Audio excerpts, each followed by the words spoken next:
You are now listening to The Lance Scurv Show, the boldest spot on internet radio. Jazzie Jazzilla Kong, we have lived some very interesting lives, and really people love when you talk. They love your videos, but I think our private conversations are even juicier. And I think we should really share that with the world and share some of our experiences off the beaten path and in the underbelly of the cities that we visited.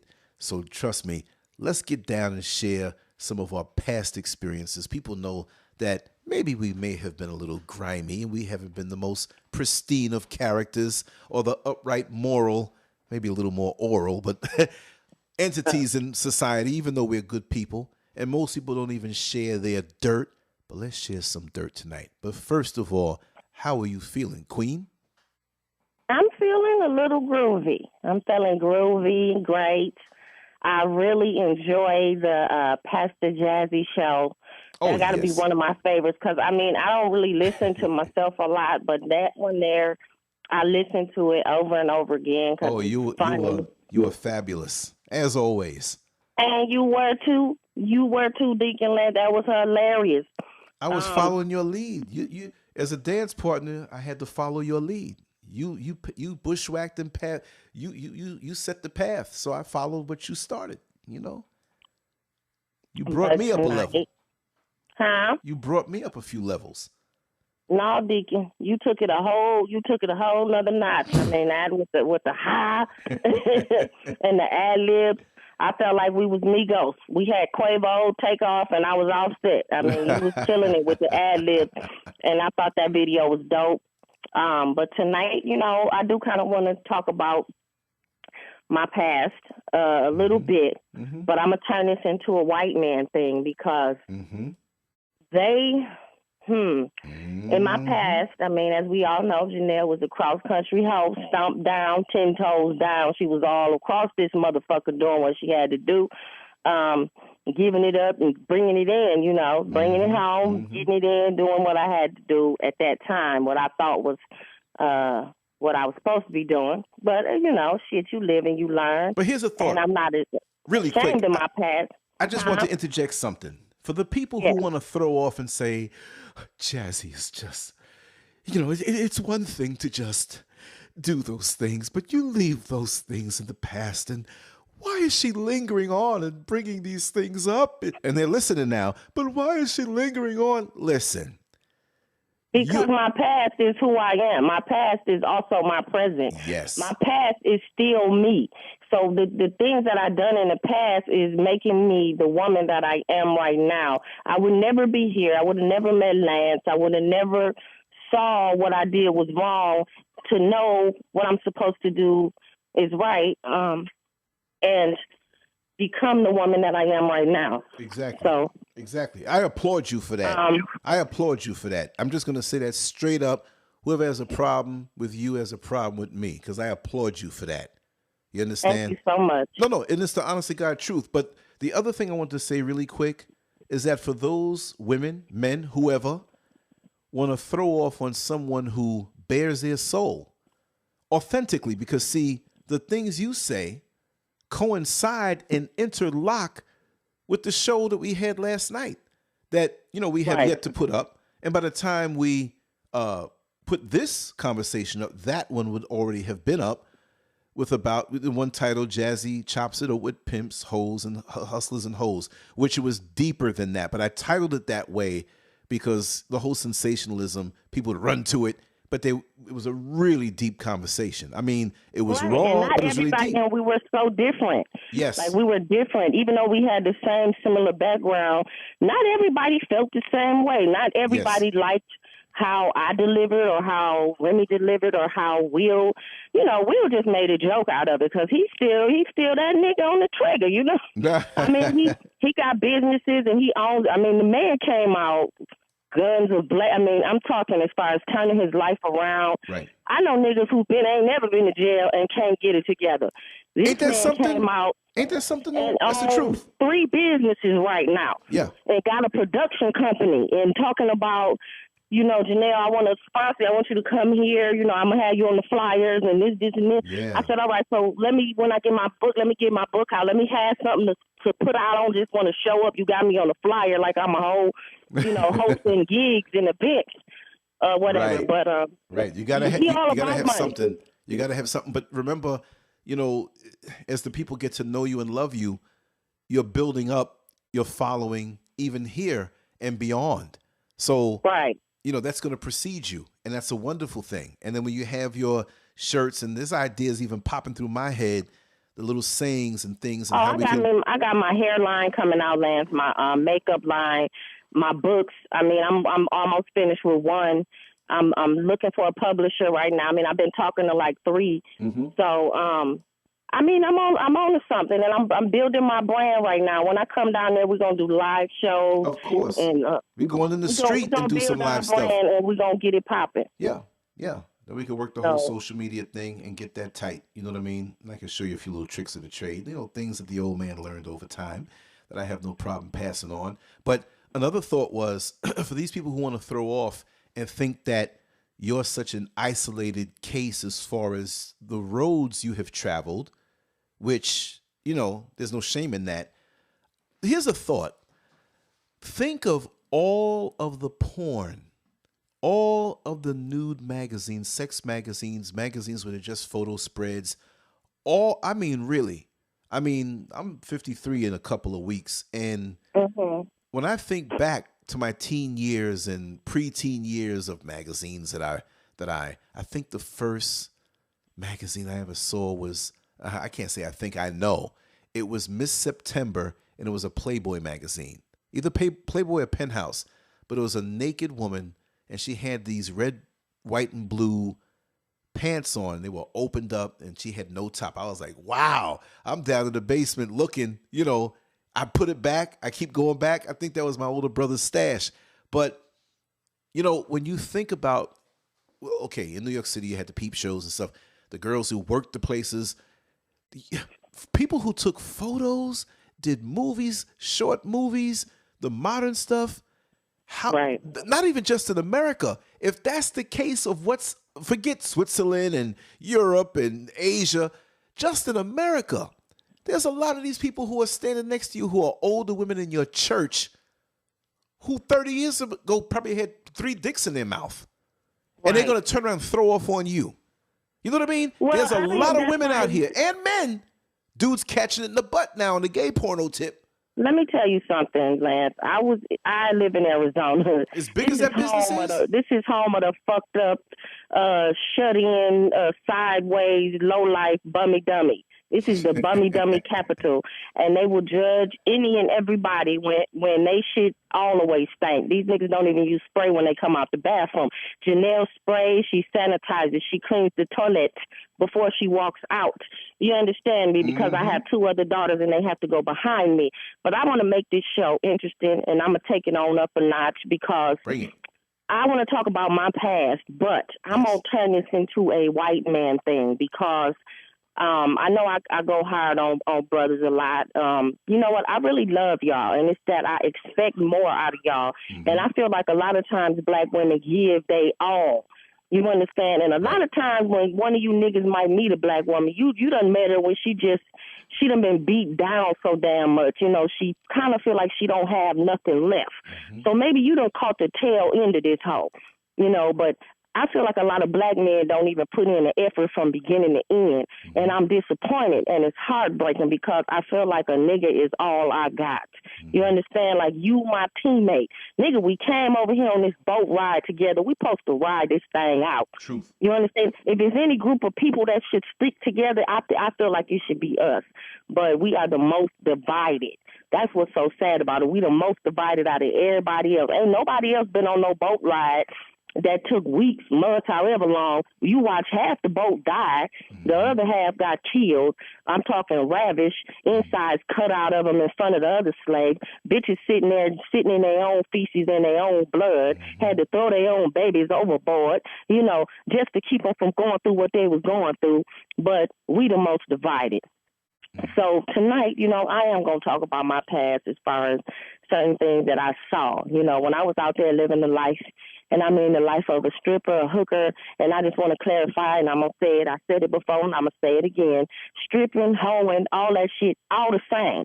All the same profession, all the same thing. You got porno stars that feel like they not hoes, when in my mind, they the biggest hoes because they do the most fucking.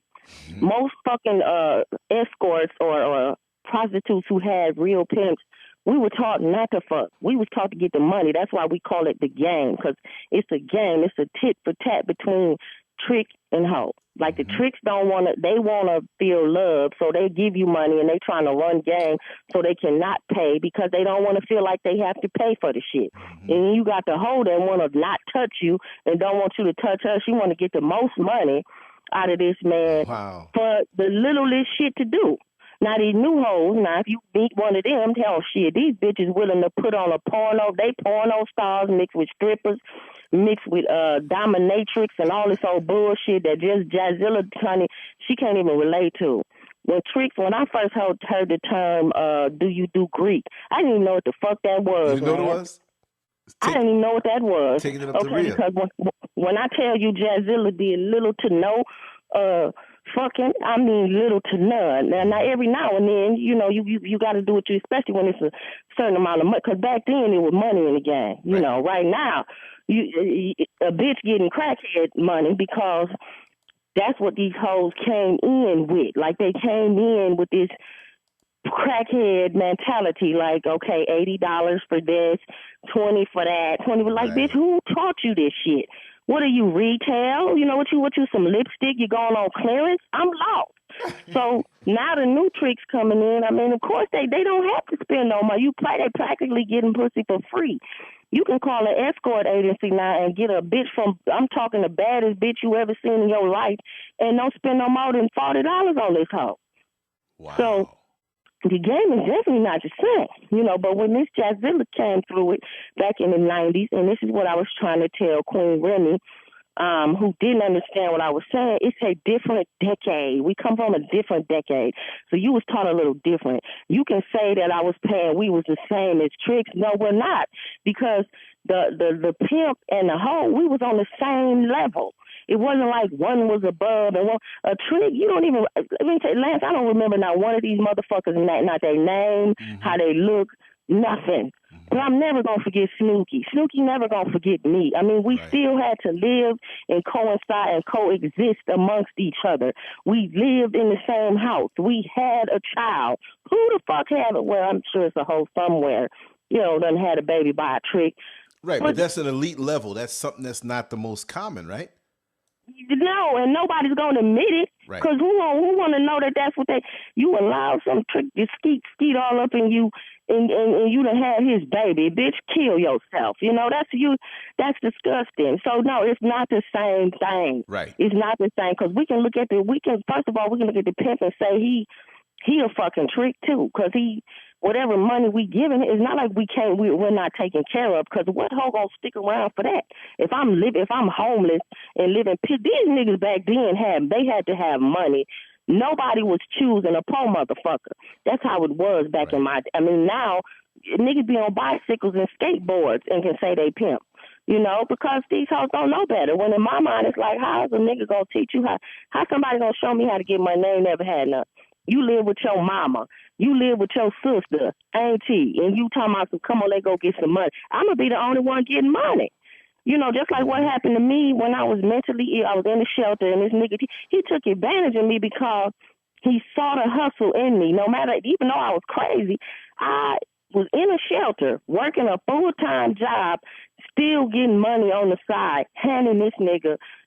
This nigga would be like, I need $400 for this. I need this. I'd be like, all right, give me an hour. Let me call this trick that I know down here, and call him in 30 minutes and hand it to, so he had never saw that. And I'm somebody who was down and mentally gone, but still doing it. You will never lose that. Never know how. That's like riding a bike. I'm never gonna not know how to get money, not know how to maintain. But I'm at a point now where I'm so, even then, like, I'm not that person anymore. So even if it's there and I know I can do it, I don't want to do it. And that's not what God has planned for me. Like, it was meant for me to do it when I done it so I can be what I'm is right here and right now. But it's not meant for me to continue. Of course, I can still be that and still be, I could be sending you money, Lance, but I can't, I don't have that in me no more. Right. And you know what? I'm I'm not that guy like that. It's like I'm really for you. You know what I mean? It's not like I can get this out of her, I can get that out of her. Cause look, I work 19. I work 19 million jobs. You know what I mean? And there's things I know more than 19 million. But there's things I know to do that I don't do. There's people I know who got it like that, who do all kinds of things. That's like, Lance, we grew up together. You my boy. Just name it. And you know what? You ain't got to give it back. And we're talking some people, because, in my short years, I know people, but they know that, okay, listen, if my kids are hungry or something, I say, hey, I need this or whatever, which I've never had to cash in on it that way. But for me, I like doing it the hard way. I know I got the safety net, but I like doing it the hard way. You know what I mean? That's just how I am. That's how I've always been. But they're like, yo, we got you. And but that's a good feeling on character alone from brothers out in the street who can peep game like that. You know what I mean? Because people come to them all the time, yo, I need this, I need that. They know they ain't about nothing. See? Really. So it's good that, and even last night doing the show, and everybody that came on that showed me the love with the compliments. I'm like, they know me like that? Wow. Yeah, because I make sure all my people pay attention. I mean, of course, I knew they knew, but the way they said it, man, it warmed my heart up, man, and maybe, gave me a lot more strength to push on. Not that I'm getting weak and don't want to, but sometimes it's like you need to be here. You need to understand, is this really, do I really have a purpose doing this? Am I really, is this really making sense? And you need to hear that. And yeah, you make a big difference in people. Like, when I say you saving my life, I mean, I know I did it and I know God did it. Right. But you had a hand. God works through people. He's not here in the present, so he works through people. And you don't know why you reached out to me. You didn't know me from a hole in the, but you did. And you allowed me to use your stage. You probably still to this day, like, I don't know why I'm fucking with her. I mean, but it was meant to divine. Be, it's divine. It's divine. Look. When we did that Pastor Jazzie show, and we flowed on a whim like that. That's destiny. You know what I mean? Right. Right. We both trying to get somewhere. Like, people ask me all the time, do you get money off of this? Do you do this? No, but it will come. Mm-hmm. It will come. Nothing worth having. Well, this is laying the foundation. It's overnight, right? What we're doing is building a brand, and it will. And you watch and learn. People can be a fly by night and they get money and then don't have a dime to show, or they mission, or whatever they were trying to do. I mean, but I'm trying to take over the world, down, and I'm not trying to be little bitty nothing, because I can be little bitty. I can be regular and still be spectacular Janelle. I've always been popular and known and shit like that. So, but I want to be what I'm meant to be, and I'm gonna get there how I need to get there. And I think you have to crawl before you walk. I think patience you must have, and you must be willing to learn. I believe in that. But I just wanted to say this, like the white men that I would see, and I preferred them, because the truth is, it was hard for me to trick with a black man. I cared what a nigga thought about me. And I know for a fact that once you cross that line, you kind of don't see a person different or outside of that. You don't ever look at them or ever give them the benefit of the doubt or of change. And I never wanted a black man to really judge me or really see me as a whore, like I'm his whore. So it was hard for me to trick with black, and I knew, that I would have to sleep with him. So that, and me giving up my body, that's connected with emotion for me. Most white men, because, in my mind, from what I saw, they were so damn disgusting. And I'm talking disgusting. Like, I had one white trick that would sit up and want to talk about how he wanted to molest kids and fuck kids and his nephew and all kind of shit. And I couldn't even see the guy, anymore. I think I saw him a couple of times because he did pay a lot of money. But it was hard for me to take, even though he had plenty cocaine. Because let me tell you something. Most of the white men I saw had plenty, and I'm talking every drug. every drug.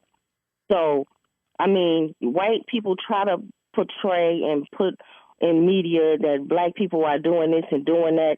These motherfuckers live a life that we have no clue of. Right. These motherfuckers go right. I was in New York, and to me, that's home of the best white trick right there. They go right to Wall Street on Monday morning, whatever, in a big fancy office like they ain't did shit, when they just sat there and smoked crack freebase the whole weekend. You understand? Wow, yeah. But one thing they do, a white person will, they'll have that shit in perspective.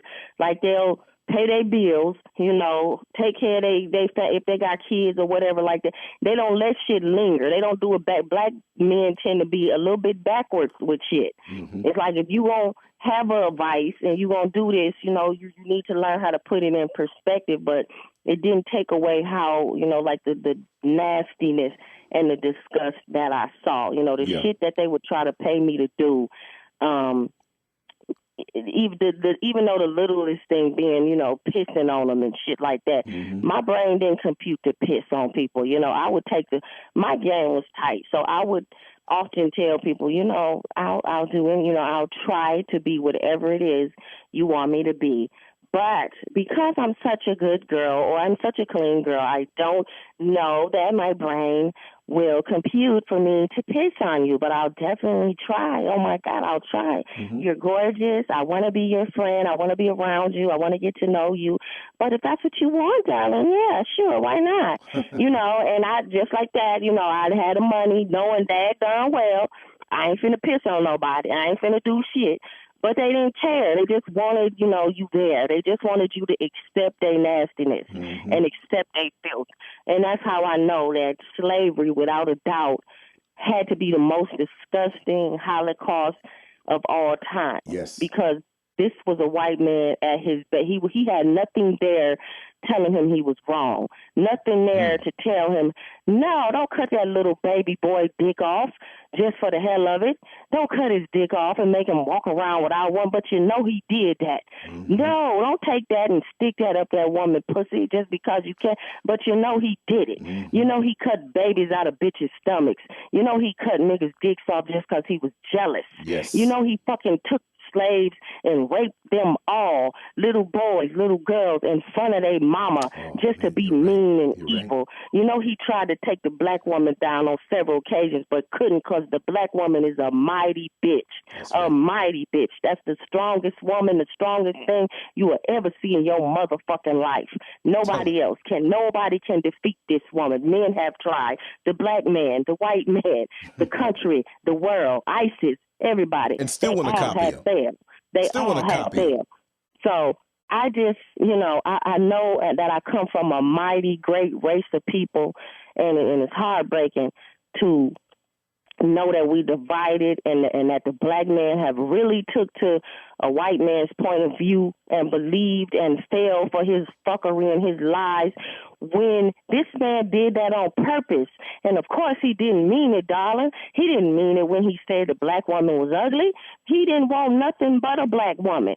He was constantly raping us, constantly fucking us. We had all his kids. That's why we got caramel complected niggas right now. We got latte complected. We got frappe complected ass niggas because of that right there. That's right. So I mean, we can't take I seen this white man. I seen him when I was there, and I had to take my makeup kit, you know, to this man's house in dresses and heels so he could put on, so I could make his face up, because he wanted to look like a woman and feel beautiful.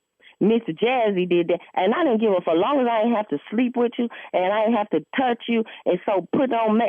I would encourage it. I would tell them how beautiful they look, and oh my God, I would be like, I'm so jealous. You're so beautiful. Wow. You look amazing, Daddy. Look at you.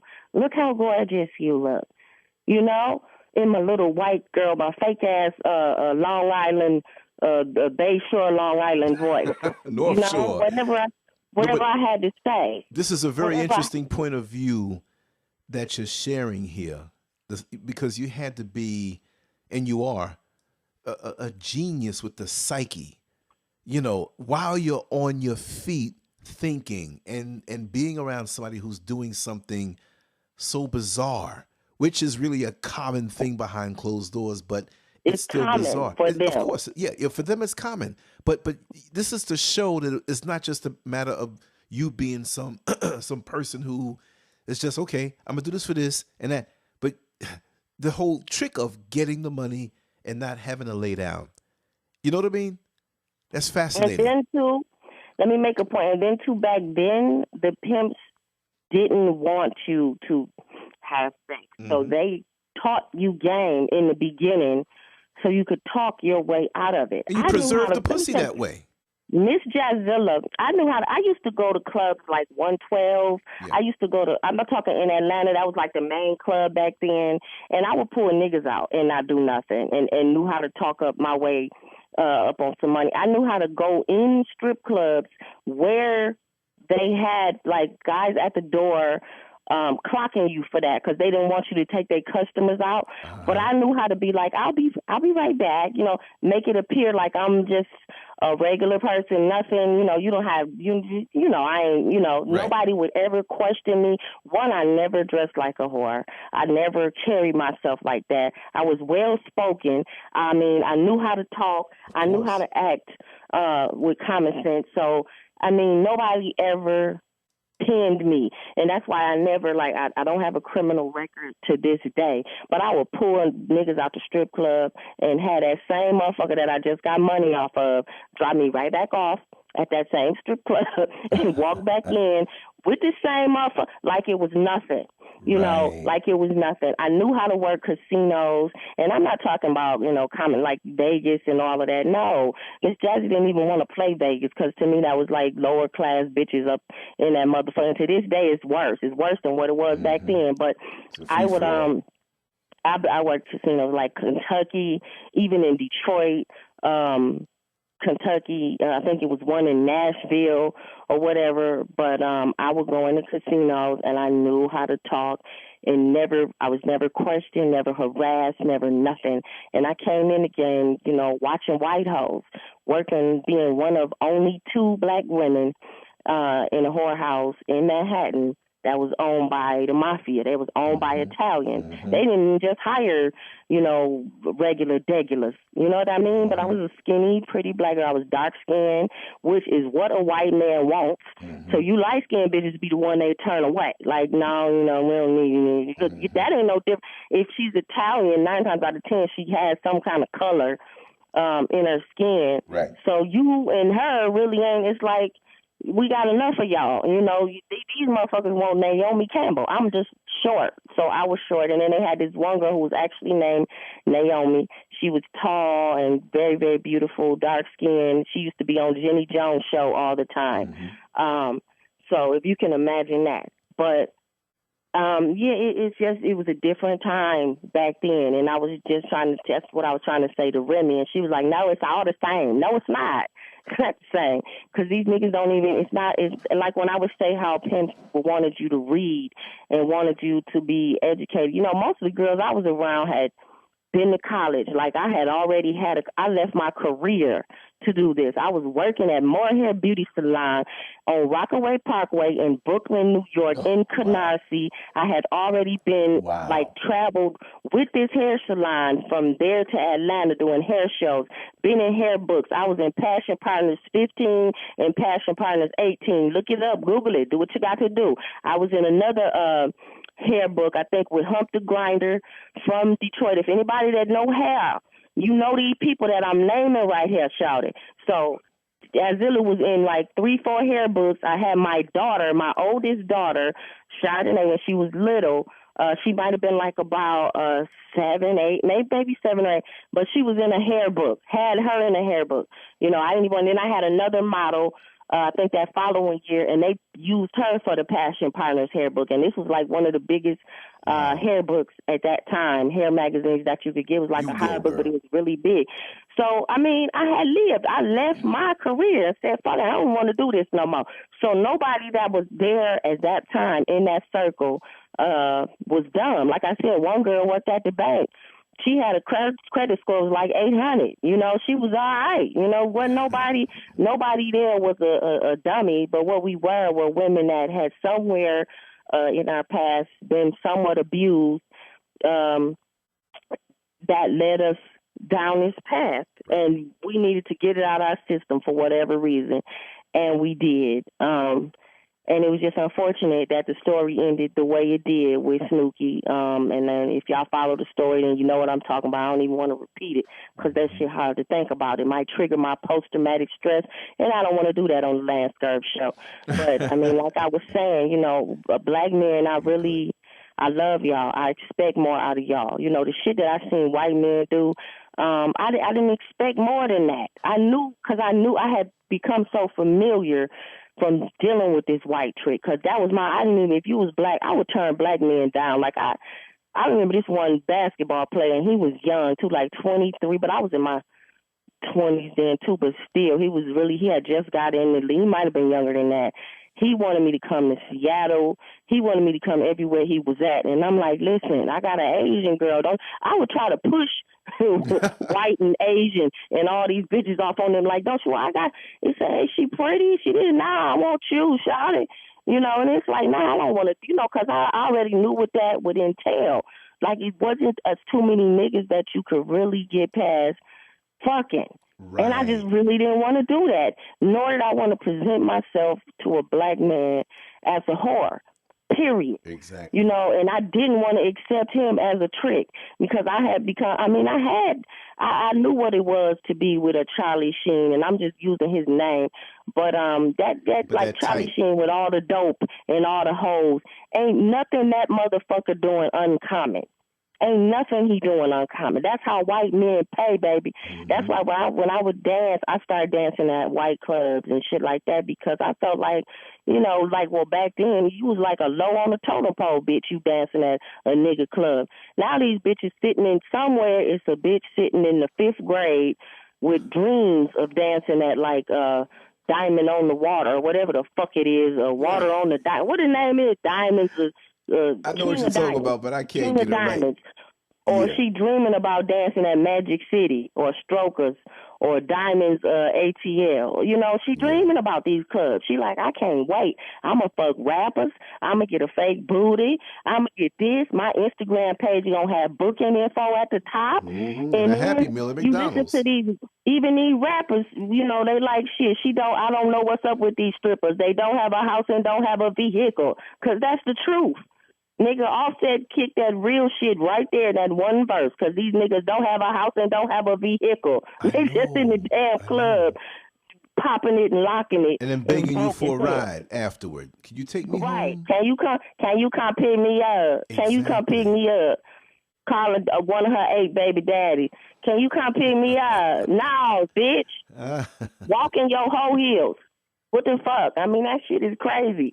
If you got to be mediocre doing any of that shit, don't do it. And Miss Jazzie, let me tell you something. That's one thing I can say about the crew that I was fucking with back then. We didn't strive to be mediocre. I had bitches from New York. I mean, all these bitches did me it was a one-up. Like, I could just call them and be like, you know, come up here, it's money up here. You know, I know you trying to get it. Because back then, bitches was real. I don't know if it was just a New York thing, and then, you know, dealing with Michigan hoes, and then coming back to the Midwest. Them bitches, more so in New York. I would say it is a New York thing, but I would think also that there are other parts of the country that had that same thing going on. But I think more so, it's the time. It's just that time when you're in that. But I ain't talking about. I mean, it was going on everywhere. But I'm talking about where bitches was about getting some money. They didn't give a fuck if it was, you know, nobody was shamed. Nobody was in no closet. It was like, I'm gonna get this money in my Cardi B voice. Like, I'm getting this money. I don't give a fuck what it is. You know, I got kids to feed, and everybody had a job. I knew women like that.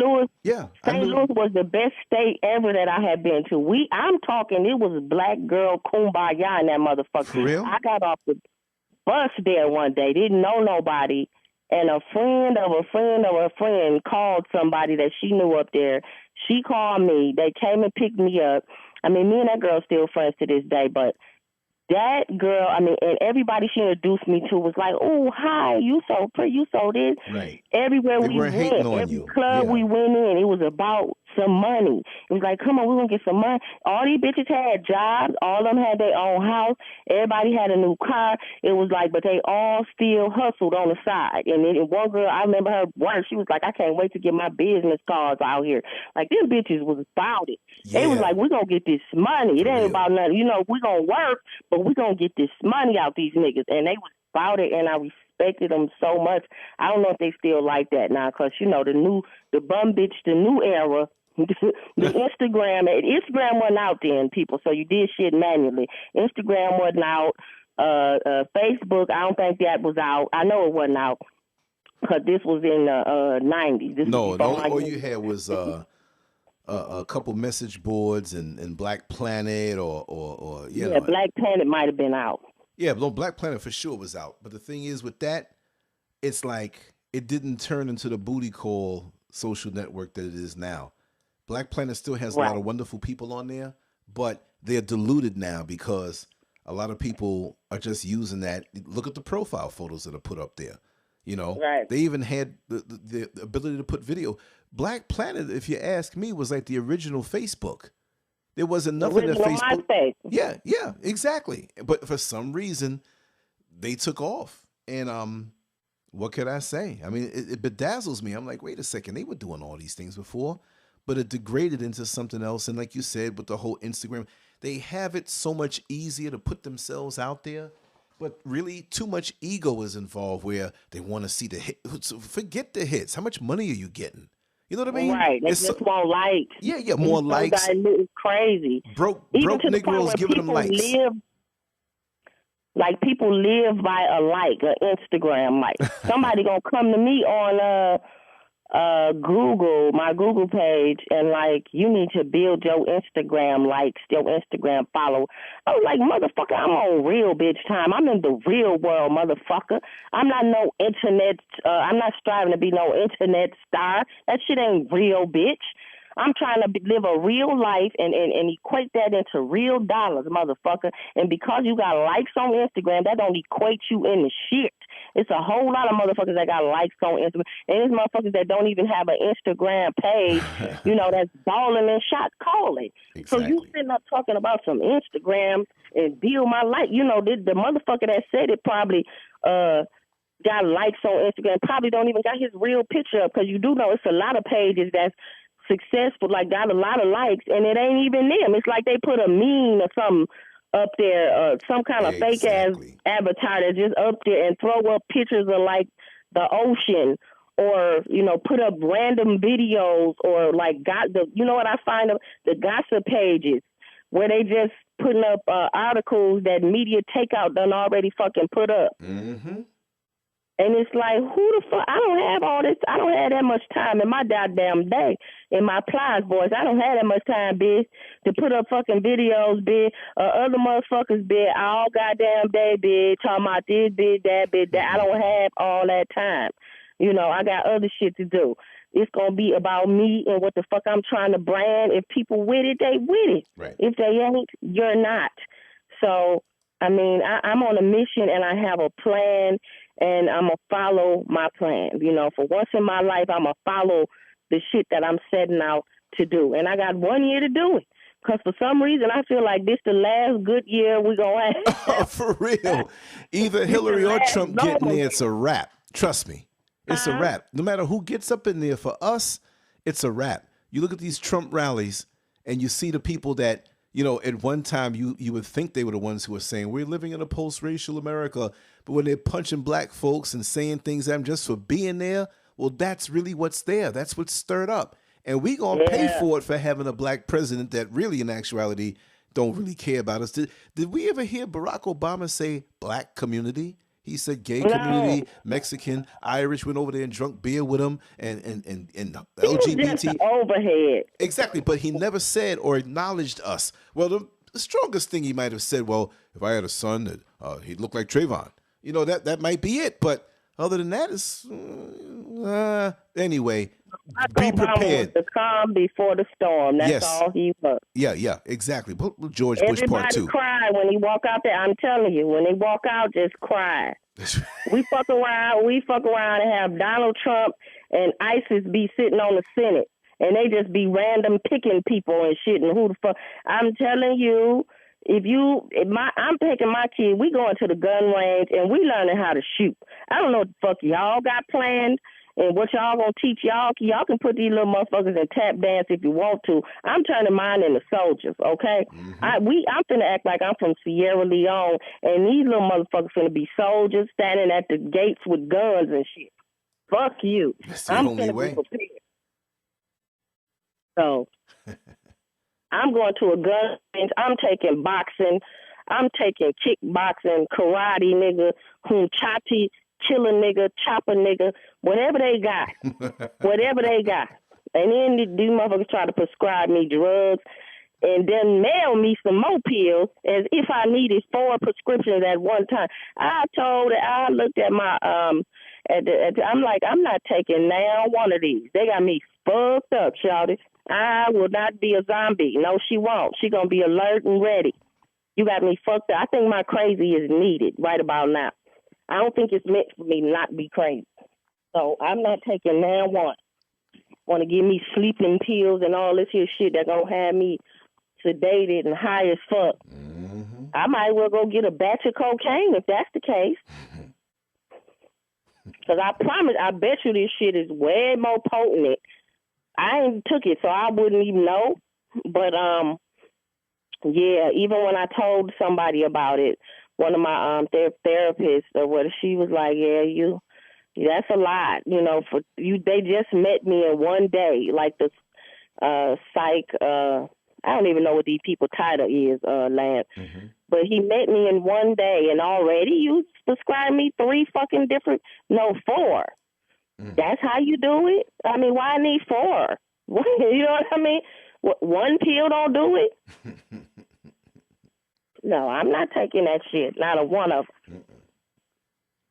They want us embalmed. They want us out of our mind. They don't want us aware of what is going on and transpiring around us. They want us to think in the short term, especially in our so-called hoods. They want us thinking survival. When you're thinking survival, you can't go after your dreams because you're worried about the next plate of food. You're worried about the rent. You're worried about escaping the pain. And this is why street drugs are so popular: alcohol, crack, weed, whatever, because we're just looking for that one time to escape the pain. And when we look on top of the dresser and see those mounting bills, it's like, okay, we know we got to pay these bills. We know we even in a race before that next paycheck. It's like, I'm going to spend up what I can now because I know I'm going to be broke anyway. So let me enjoy a little bit of something. And so they're planning on we don't know if there's going to be a highway through where we live in the next 2 years, but they already done planned that bad boy for the next 10. And we're not even knowing it.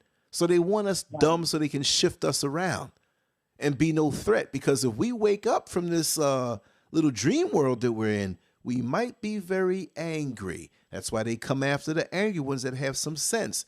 And yeah, right. You see that and you see how they killing Christians and all kind of like people that's like radical or trying to say things, and they're just randomly killing these people. Well, you know, it's illegal over here in Florida to even feed the homeless. You know that, right? Is it?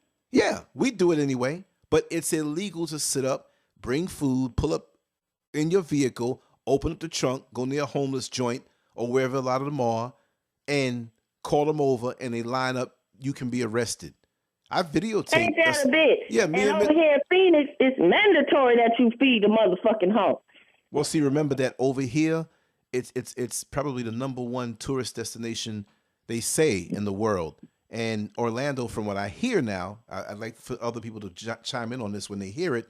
They say that Orlando has the second largest amount of hotels in one area, like like the Orlando area here, because of Disney.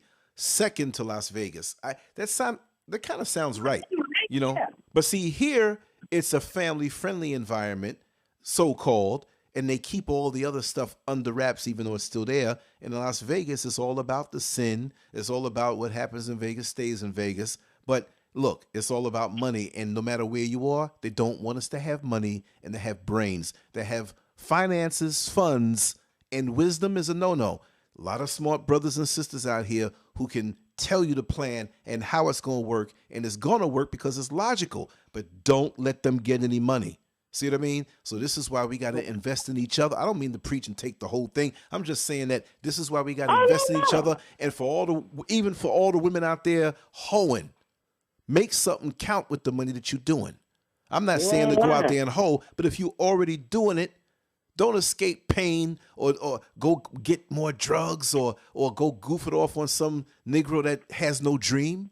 Put that, you got money. That ain't trying to take you somewhere. That's one thing that Snooki did. Not everything he said that he was trying to do, he did. The nigga started his own company. He owned 3 businesses, from a nightclub to 1 shoe store to 2 clothing stores. The nigga had 5 houses and 5 different states. Everybody lived in their own quarters. I mean, he didn't just go back then. You couldn't, because wasn't who was gonna fuck like. We chose, because like I said, it wasn't an Instagram, so you couldn't be a faker. We chose off of word of mouth, off of what you heard or what name this nigga had. That's right. In the street. So by hearing, okay, he got money, he this, he that, bitches, it's like if I'm going to choose, I'm going to get with a nigga that we can go cross country, we can go on tour, we can rent cars and all go. That's what we used to call it back then, because we was like mixtape rappers and shit. Back then, because you know what, we did really go on to, we did go from state to state, and like how she was trying to explain what auto meant. Now, when a pimp used to say you on autopilot, because that's what they would say, like, nah, I need my hoes on autopilot. They taught you in the beginning. And then Snooki what he would say is, y'all twirl the globe, pick a state and go get some money. They were never there with you. It was never a motherfucker there like holding your hand. So, I mean, you didn't have to check in necessarily every dime, because you had to live. A bitch had to pay for her hotel room. You had to buy your clothes. You had to buy your hair. You had to buy it. You know what I'm saying? So that's why you had to be able to get a certain amount of money to take care of everything. Because, every now and then it was just like a team. When another girl got pregnant or something like that, if say she got pregnant or sick, you had to hold it down for this bitch. This bitch needed her bills paid. She was part of the team. Mm-hmm. You had to still pay her bills, still make sure the organization was running right. So that's just how it was. It was a little more in detail back then, because you wasn't dealing with niggas that was necessarily stupid. Now you got the blind, like I said, the blind leading the blind, the dumb leading the dumb, the stupid leading the stupid. I'm not trying to say that we were better, but it was motherfuckers had a different agenda. That's why you saw a Pimp Sub hoes now. That's why you see a Pimpin' Ken right now who got like 4 or 5 different books out, who is very successful with all his business deals. You see a Bishop Don Juan at award shows with Snoop Dogg, and who is making money, right? A lot of these guys, Ice-T, who I knew from back then. So a lot of the shit he say, I mean, he telling you the truth. This nigga ain't no make-believe, made-up, superficial ass gang. This a nigga that is very intelligent, and he has made it. He has made something out of nothing, made a way out of no way. So, But that's the key, though. It was a different time. But didn't President Kennedy's father sell bootleg liquor, which was the equivalent of crack today? You see what I mean? So they glorify and their heroes, and he used that to put all his kids through school.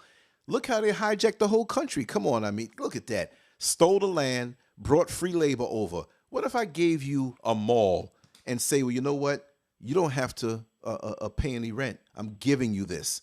And I'm bringing in all the workers that you don't have to pay.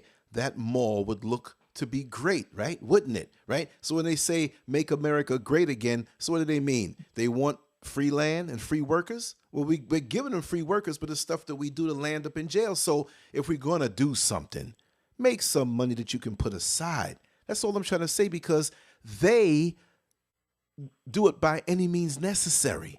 They have no morals with it. We're the only ones. Look, I posted something up in the talk show room about predatory loans. I forgot the title of it. I didn't look at the whole thing, but I looked at a few minutes. I said, this is good to share.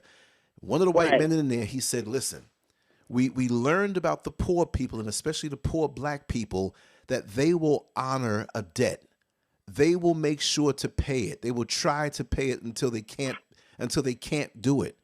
Who does Shit, that? I won't. And see, no, but no, well, you the smart one. They're the ones that file for bankruptcy time and time again and get to keep that Jaguar and get to keep that mansion. And they marry this man, wait for him to die, marry another one, hang with him, and they're not really with him, but they stay with him for the 10 years to get the alimony. But they're really screwing this next man on the side. You know, this white woman screwing this next man on the side and getting the dick that she really wants, and waits for this man to divorce her, get the alimony and the mansion, file the bankruptcy, and has all of this, and looking down at us at the red light while she's in her luxury car with that little side piece who's now like a boy toy, like she's living so righteous, and we honor it like, oh, she must really have money, and she's paying for that car, and she lives in this nice neighborhood, and don't know the dirt that she did, but we assume that they're so pristine and so on the up and up in their practices when it's not that way. And we feel bad for not being able to pay homegirl down the block that loaned us $20 to get some groceries to cook some breakfast for the next week until we get our check. Ain't that a damn? So we got to change our mentality and be a little more ruthless and stop letting someone else put their morals on us, like you need to follow this word when it deals with us. And one more thing I'm gonna say before I let you flow on, like you've been doing so beautifully. I couldn't believe it. You know, I'm on the bus all day, so I get to hear people chat in an unadulterated, uninhibited manner, raw. I wish I could bring some of this to this recording so you could hear it. But there was a bunch of black folks. Yep, right? Oh, you're going to be there when you come here, right? But anyway, there's a couple black folks on the bus, right? And they're sitting there talking amongst themselves. And this dude came on the bus and he was like, bus driver, I don't really have all the money, man. I'm 50 cents short. He was honest. I was like, go ahead, bro. Then he got on the bus. He said, listen, he let me ride, but I feel bad for not, paying that 50 cents. Anybody got a couple dimes and nickels, whatever? They screwed up their face and looked at him all funny. He got off the bus. No problem. He got his ride. Here comes another man, white man, drunk out his head. I mean, the man was red.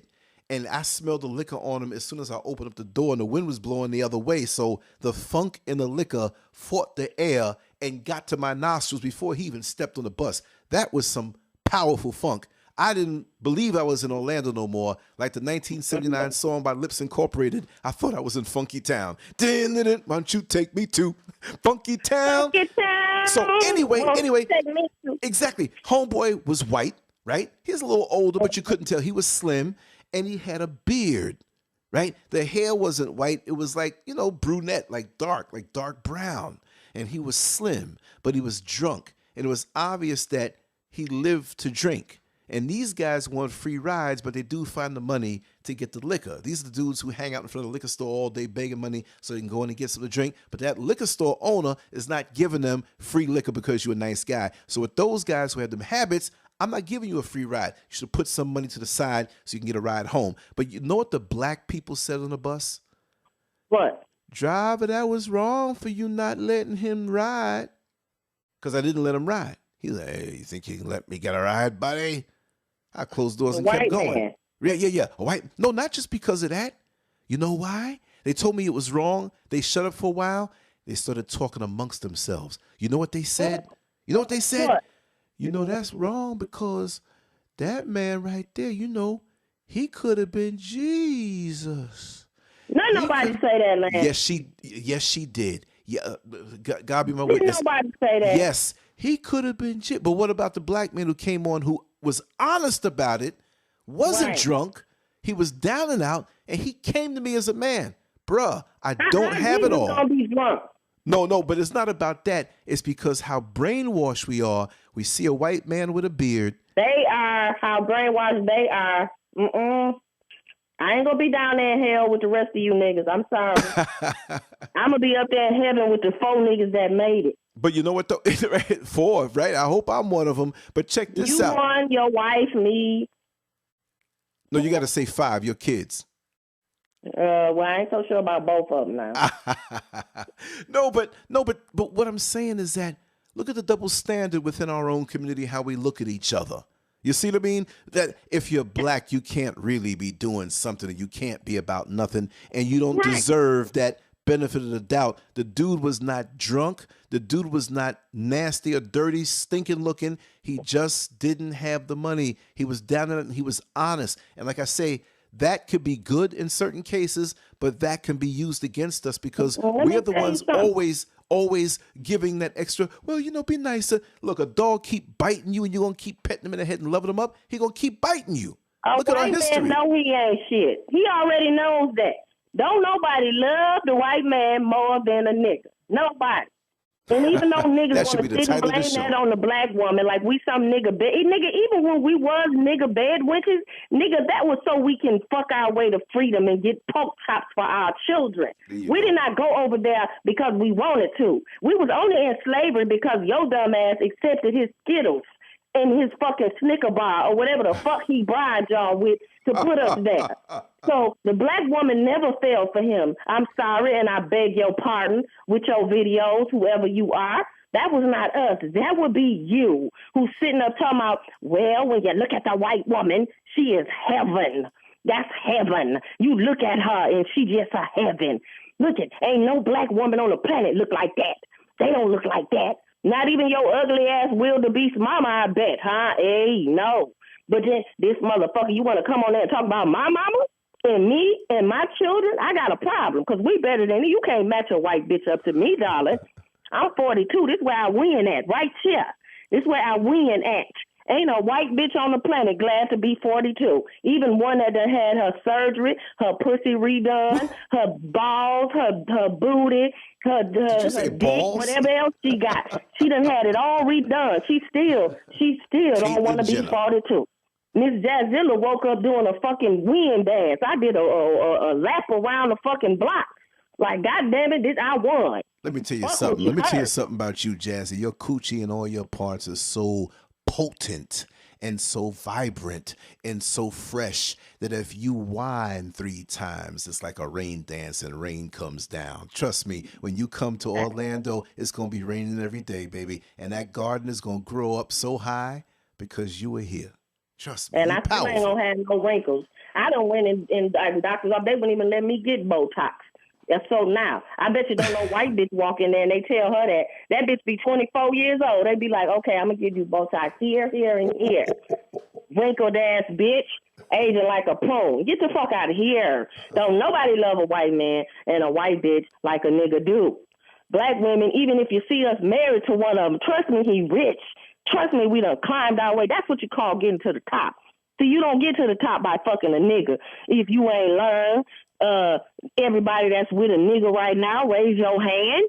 You understand? Even Kim Kardashian, did she get to the top? Hell no. Kanye, that might have been his come up. As far as I'm concerned, even though that bitch sitting on $100 million and ain't giving him a coin.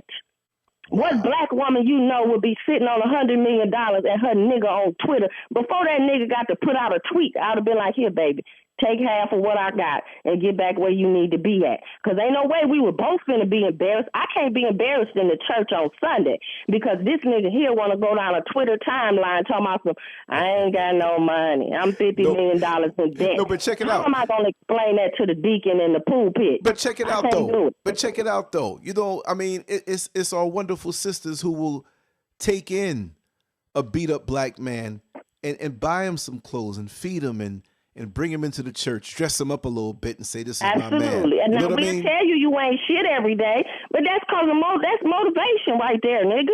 Just like when I get fat, people tell me I'm fat. When my nigga was down here whooping my ass and telling me I was fat every day, you know what I did? The next time that nigga saw me, goddamn me, I was a size 3. And that nigga mouth was to let his shit hit the floor. Like he knew he done fucked up. So that's motivation.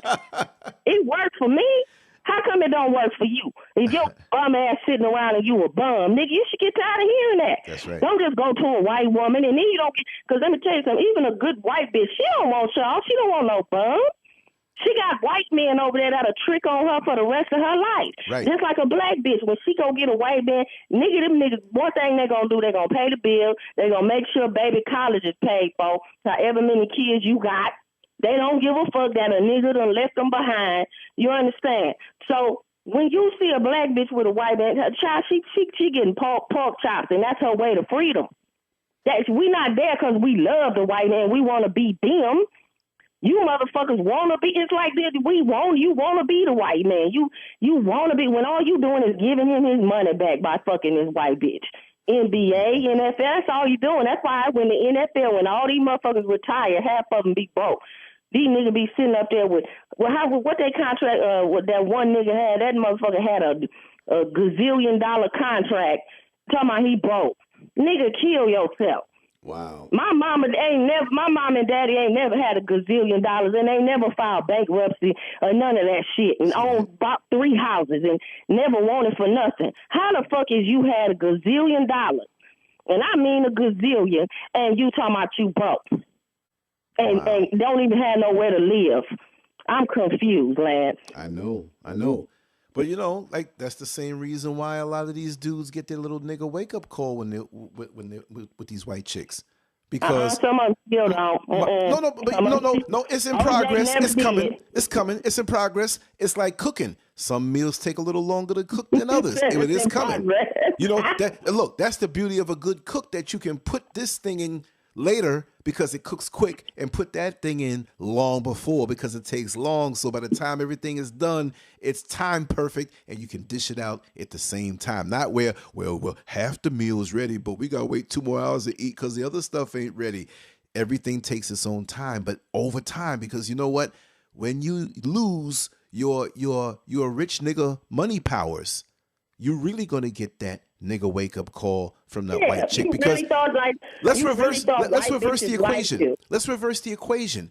A lot of these dudes with that white chick, I'm talking about the elite kind of thinking white chick, not the ones who are out there just trying to get some black dick, who are just like, okay, you can beat me and I'll bail you out with my Walmart money. I'm talking about the ones who are trying to get up, trying to use their goods, their goodies on your mental deficiencies, because I got a white woman trophy now. Those will abandon you after you lose your rich nigga powers. You see what I mean? And don't try, and a nigga, a black bitch, we don't want you neither.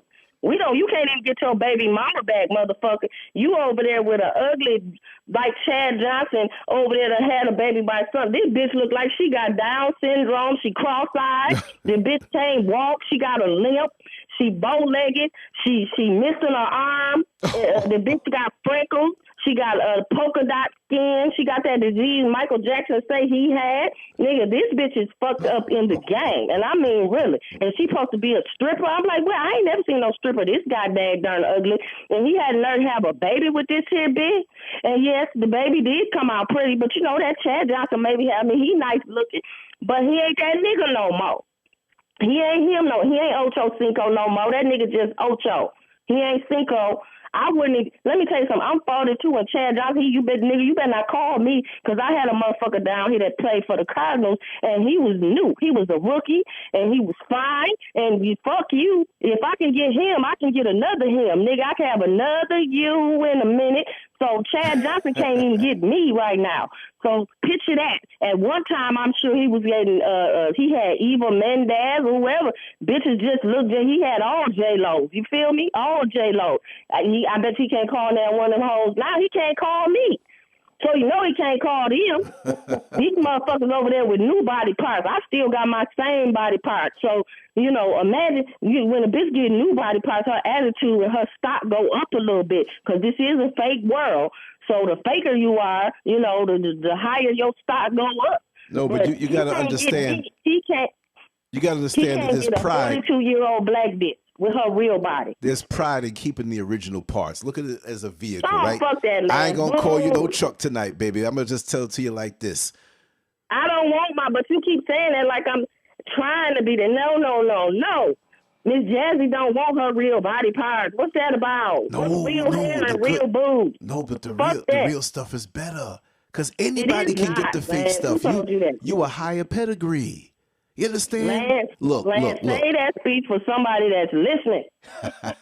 I'm gonna convince you. I want some fake shit, goddamn it. I want everything fake. I'm 40. I feel like this is the age you're supposed to walk up in there and say, give me something. I mean, I don't want everything. I don't want my entire. I'm not a builder bitch, so I don't just want to go to builder bitch in the thought bear section and start tacking on shit. And then my feet, everything fake. Ain't nothing me no more. Then it's like, who is this bitch? That ain't you, Janelle. Go get Janelle back. Go back in the bear best when store. You can have all original miles, baby. Trust me. At the end of the day, when you're that chick who has her teeth, her boobs, her pum-pum, because you see, it shows the care that you put in it. Nobody really want no rebuilt engine. You understand? You can put that in there, but if you keep that original engine, you keep the original paint job and finish, because you know what? When your garage kept, when you're driven only on Sunday, because this ties in with your philosophy of when you were out there with the white dudes and some black dudes, whatever, you going to get your money without even having to spread them pussy lips and get down on your knees. You understand? So you kept your original miles. For our sermon show. No, but see, that's what you. No, I'm flipping it back on you, sweetie. Listen. You said that you didn't want to get down and do that. Why? Because you're preserving yourself. That's why you look like you do now, right? I said that. Ooh. Yes, you did. On all these you said that earlier in the same recording. That's why you were taught not to. Miss Jazzie didn't keep it real, because I promise you I'm going to have a new body part. I don't know which one. I mean, I feel like I am preserving if I only get one something done. No, but see, we don't want... If you want to get... We don't want Frank and Jazzie Stein. We don't want Frank and Jazzie Stein. We want the original Jazzie. We don't want nothing that's concocted in the. That's the beauty of you, because you let it hang out. Let me tell you something. Okay, well, y'all ain't gonna want me then. No, but listen. When you have a woman who is well preserved and may have a few wrinkles and a few strands of gray, it's like, wow, that's nice. Because I ain't having a few nothing. I'm finna sock it to these fools. I ain't finna have no gray, no wrinkles, no nothing. My boobies gonna salute the sun. No. Well, they salute the sun right now. Who has to be mediocre in today when you can just go they got a zapper. They can just zap you in whatever I'm taking a picture in. I'm going to be like, this right here. This booty, this boobs, these arms, nigga, these legs, this right here. And then you go on a machine and they zap you and you just turn into something. Oh, that's what I'm doing. That's fuck that sermon, Lance. You preaching to the wrong church right now. I ain't mad at you. We is not listening. We don't hear you. We don't hear you. Yeah, I am thankful. Don't get me wrong. I am so thankful to Father God, the Most High, that He has preserved me, and I'm still beautiful in my skin, and everything. My body is still okay, and good depending on what outfit I got on. Because some outfits just everything just right, and then some it's like, damn, you need the fuck you got on. But I'm thankful for that. And I'm thankful that there's doctors out there that whatever concern that I may have, they can zap it all away. Thank you so much. I appreciate you. Because I'm coming to see you. Zap it all away. Check you out. Yes, indeed, man. You stay over there and be real. Well, right now, everything you got is real. A couple years on me. I'm in the middle. I'm in the middle right there. I remember when it was real, but I see the whole fake movement. To compete and to be like, I'm gonna be seen, and I'm gonna be your hoe at the forefront. No, but you know the deal with that is though, since everybody's fake, you want to be so good. The bottom line is that people will assume you fake, and you say, ha ha ha, this is real. Let me tell you something. You know how good it is right now in this point in my life at almost 53 years old, where people stop me in public and say, man, what you do, what kind of workout you do? I'm like, yo, I ain't touched a weight since April of 1985, because it's real. I play chess, not checkers. I'm still gonna say that. No, but some of us playing tic-tac-toe. I'm still gonna say that. They gonna forget this conversation right here. I'm gonna make you take this video down later. Nah, we're gonna put it up because it's good stuff. It's good stuff. This is the real conversation. We gotta entertain folks, baby. You know what I mean? Yeah, but after I get my fake stuff, I'm going to take this down. Oh, okay. No. We'll just put it to the side a little bit. You know what I mean? And you know that have you ever noticed that all celebrities, everybody with fake body, their entire fake body, they all say it's real, as if we supposed to believe that? Especially when there's photos floating around, or when the asses were flat. Nicki Minaj. Oh, but this is real. You know what I mean? Or when they white and they got like a cartoon body. Like, bitch, get the fuck out of here. God just didn't make a white woman like that. Now, some of them got ass. Now, I will say that. No. Which one of them have ass, for real? Come on now. Which one? I know. I done seen you got to go to certain states, like Louisiana. Yeah, they do. A lot of white women got. But no. nice But okay. Put it this way. I'm a man now, right? I'm a man. But not like Coco. They don't come out with asses. Hell, black women don't come out with asses like that. Well, some don't, but it stands the test of time. We know that that's fake. But let me tell you something, though. Yeah, but if you ask her, she gonna say it's real. Let her be delusional. Wait till they get old. It always tells. It always falls. It always looks fake. Trust me. I was in Publix today, and nothing but white. And I was in the rich side of town. Nothing but white women all looking all fake, trying to see if I'm looking at them. They what? No. But they wanted that acknowledgement. It wasn't they were interested in me. I'm with my wife walking down the aisles. They peeking to see. No, I'm saying I know what you mean. Like yeah. I want him to be looking at. Yeah. And that's all they want, because when they feel that you looking, they feel that you winning. It's like, look at him. He with a black woman, but he's looking over at me. Ha ha ha. He's one of those. They don't want you. They just you just gave it up to them. That compliment. Yeah, because they so jealous of black women. They so jealous. Exactly. They want to be, that's why they sunbathe and shit. They want to be us so bad. They want that that's why they try to steal everything we do. They so fucking jealous. They still, man. You don't think they just like the white man still mad at niggas? Nigga, the white woman still mad at black bitches because they know that she know her husband was desiring that bitch with all her curves, with everything. You don't think they know that? That's why they go get fake curvy ass bodies so they can compete. Exactly. They know this. No, but let me tell you something. There's one up in the store today, man. We walked in there, we got a little health stuff and whatever, wanted some stuff to snack on, and there was a white woman in there. She had to be in her 50s. Now, for her timeline, she would be considered to be well kept and little waistline and flared out hips and everything like that.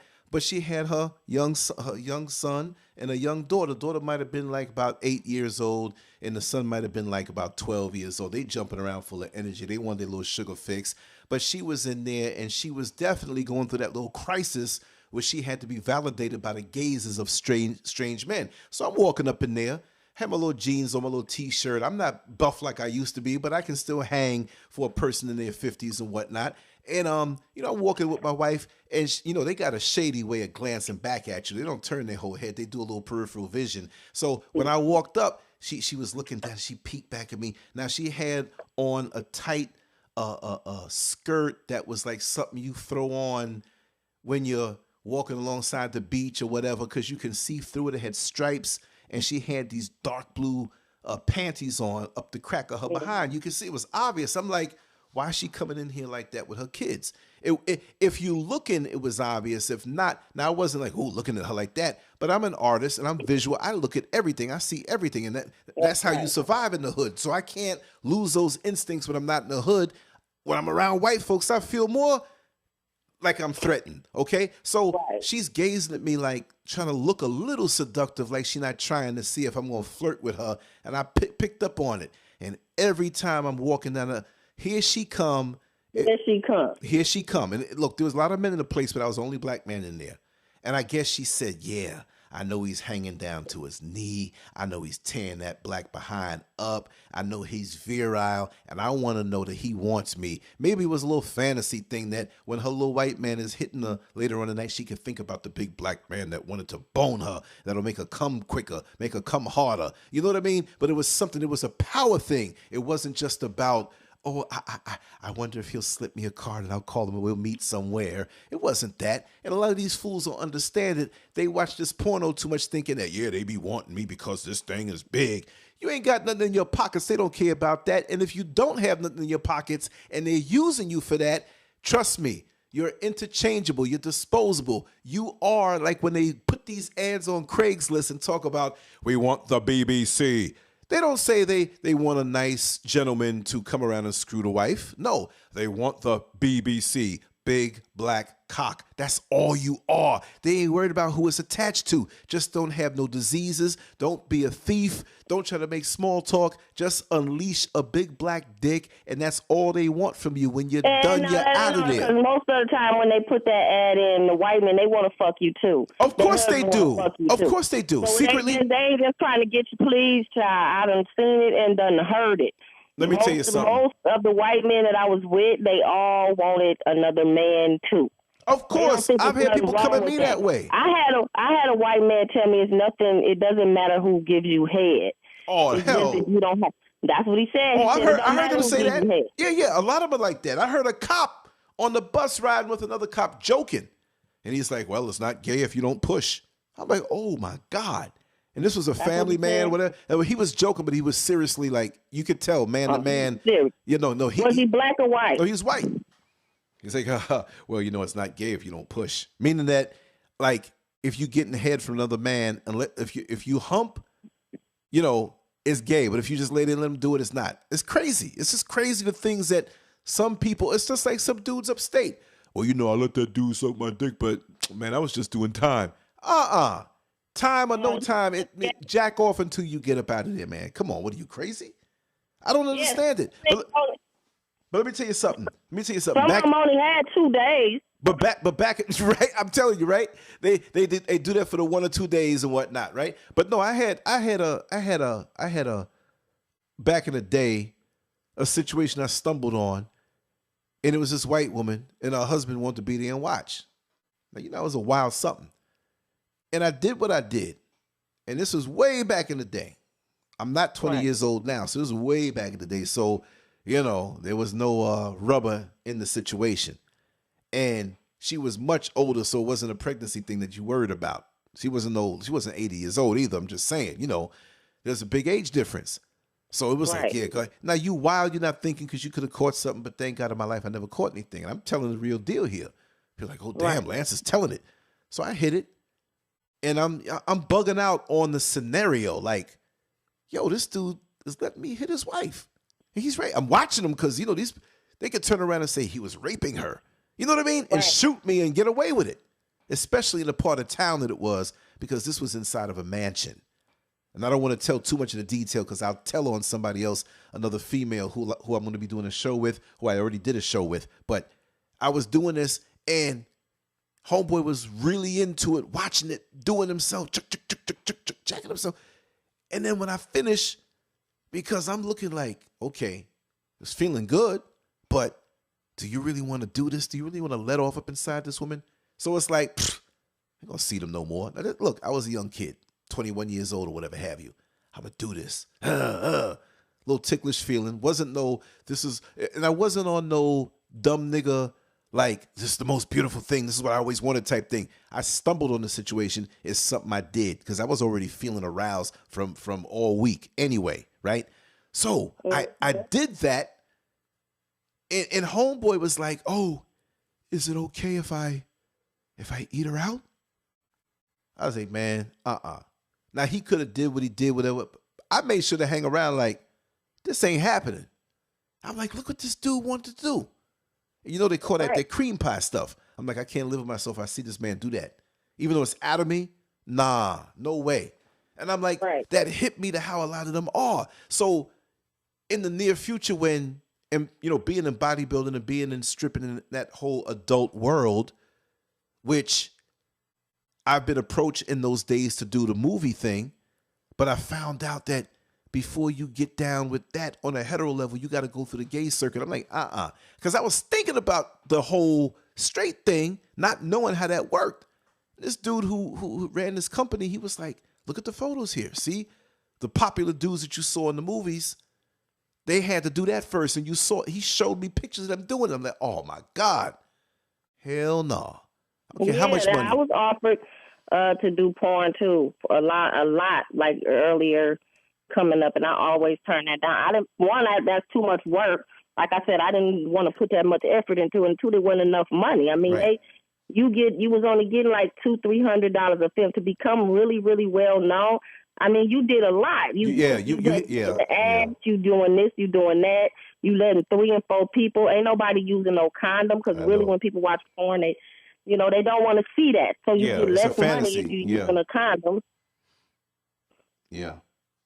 So that's just that wasn't, I mean, my cup of tea. And I never wanted to be seen that bad. Like, it ain't, if I'm going to be known, it's going to be known for something else. I ain't going to be known and seen with somebody dick in my mouth. I knew that one day I would have kids. And at that time I did have a daughter.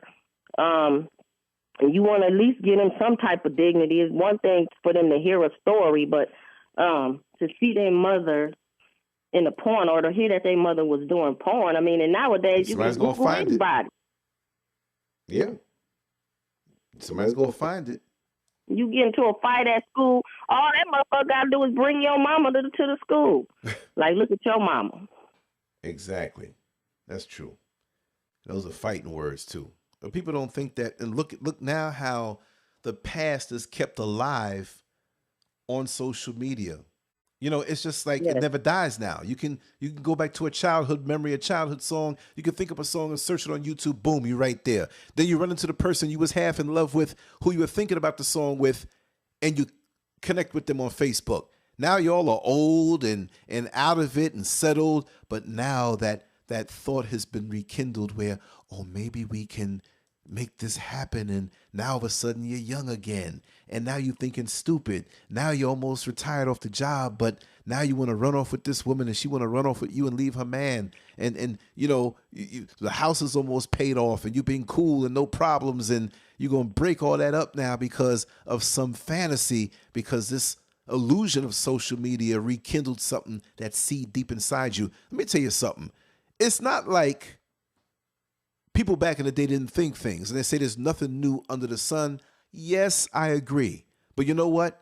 There's nothing new under the sun, but the crap that they're doing now is happening with more frequency because you can get online at home, carry your phone, have something sent to you, and you can think your thoughts, and then you can reach out and touch that person. Meaning that and you know, not everybody is strong enough to wear their truth. I listen to Superhead a lot of times, and soon as the minute you say something about her being a hoe or her past, she'll be like, no, I never slept with any of these guys.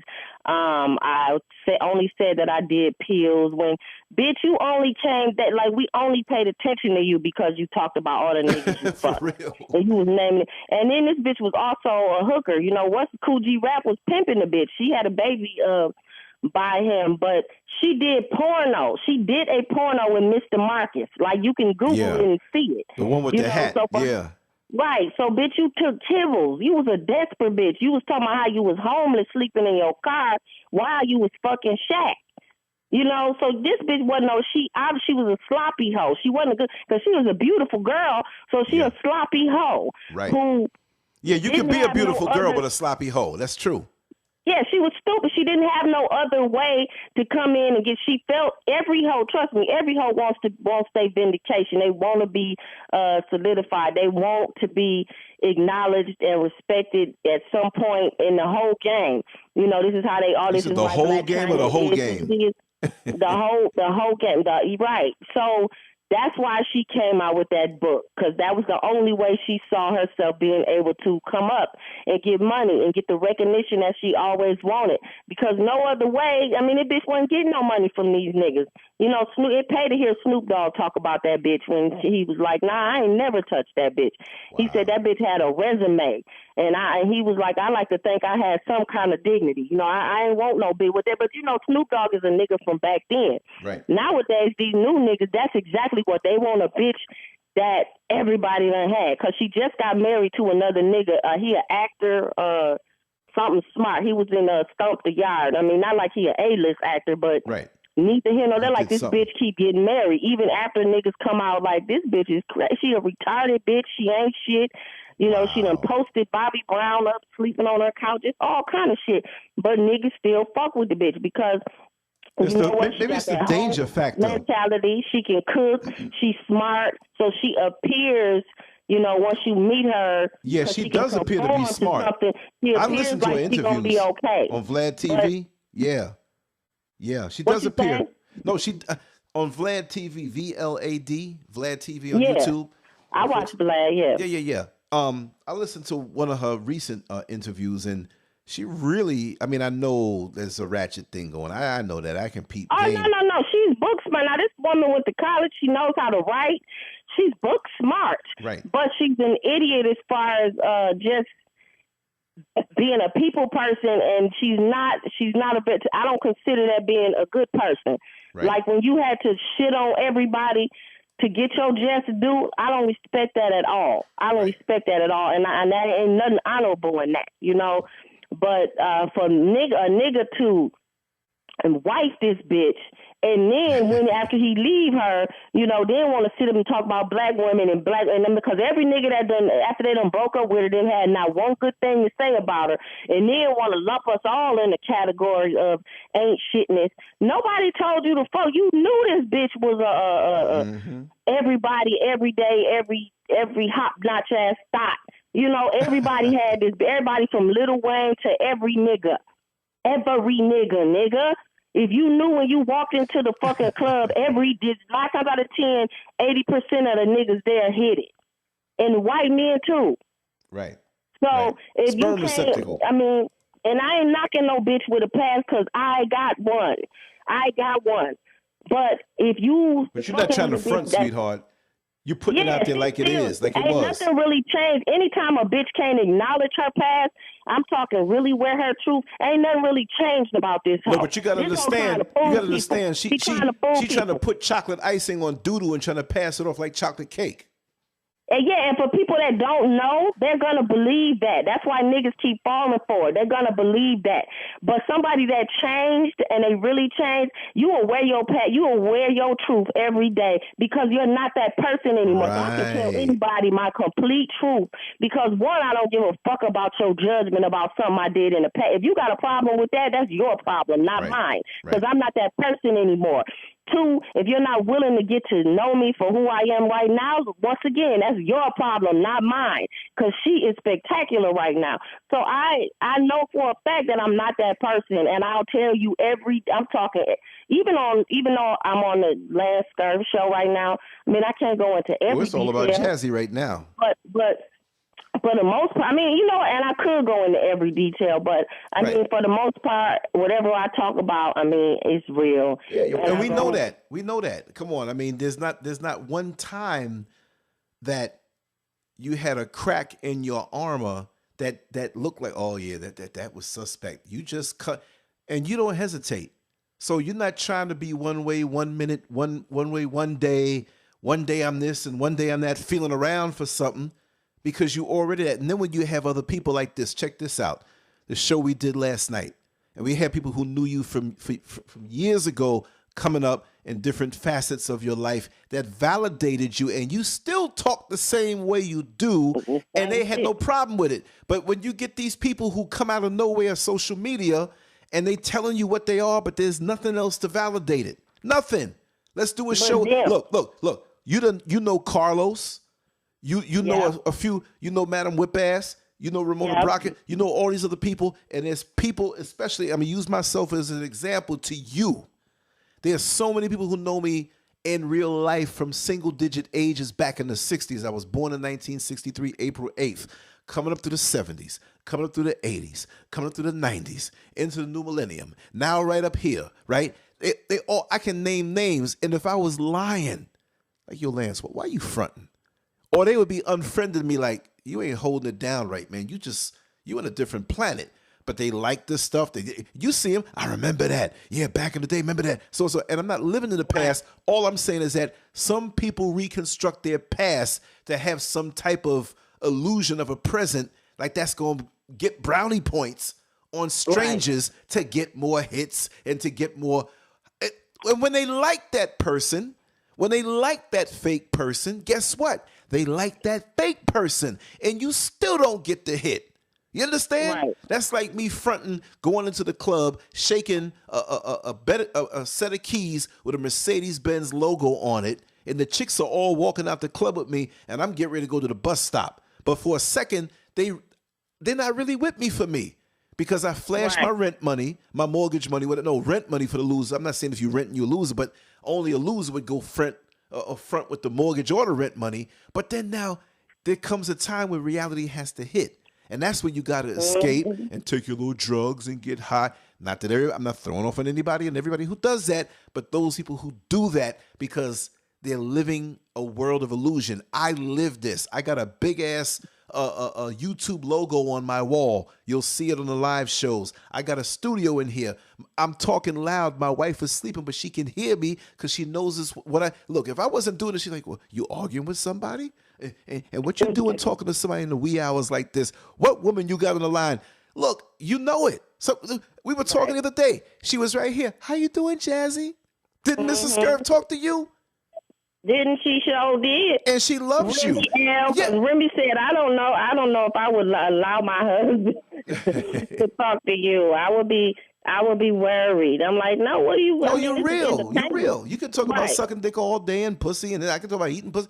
It don't matter. We real. We do have a lot of similarities. I may not have done it as extreme or to the depth. I'm not gonna say extreme, but to the depth. But I done traveled through many worlds, and trust me, I think in this case, you the Miss Goody Two Shoes. I think I'm the wilder one.